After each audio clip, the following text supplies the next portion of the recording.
This is a brief lesson on March of the Kings, as found in the George Vance book too. I'm going to talk about first some bowing concepts in here, and then some fingering concepts. So first, the rhythm is a march-like rhythm, so we have a very snappy dotted 8/16 rhythm that is persistent. And so how that works out with the bow is in the beginning of the main theme, we have some down up with the 16th note leading into an 8th note. So that looks like this, right? Down up.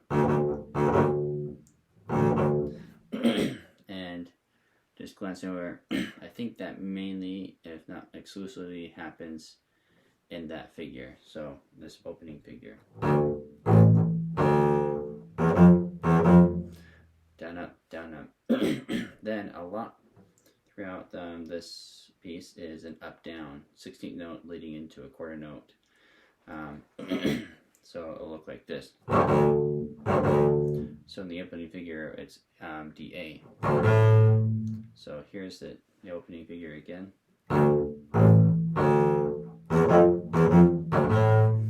Here is a different angle.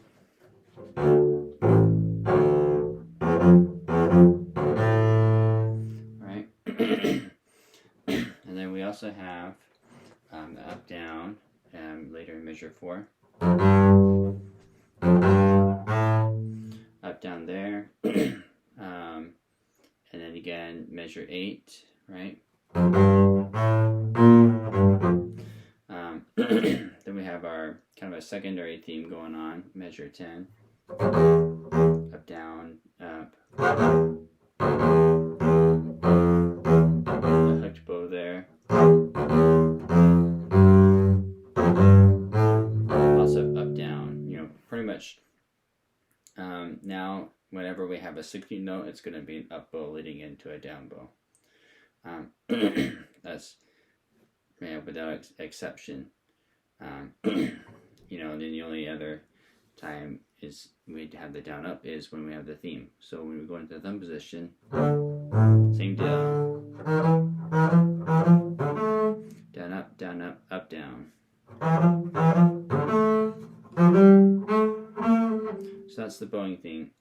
As in the opening phrase, we've got 2 down ups, and then the rest of the 16th notes are ups leading into down bows. Then as far as fingering goes and lower positions, it's a handful of times where we play G closed. So you might assume that G is going to be open unless otherwise noted. So for example, measure 4, you just play that open. Now closed. Alright, so going on, we have our theme again. Alright, open G's, and then we have a closed G again at measure 12.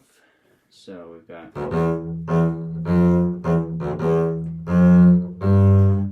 we're landing on G, so we're gonna close that G.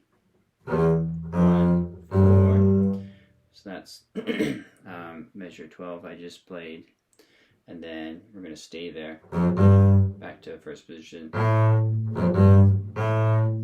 Alright, and then we have this 4 on G again.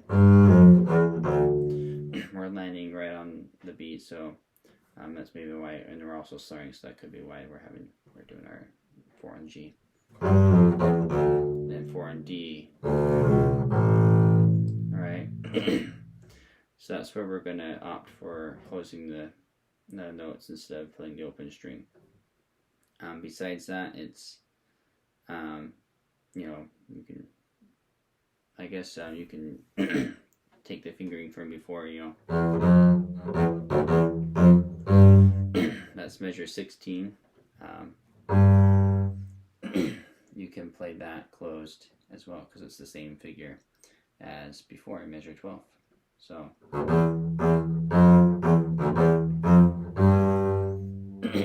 alright, so what I'll do is I'm gonna play through this just to demonstrate these concepts briefly, and then we'll be done.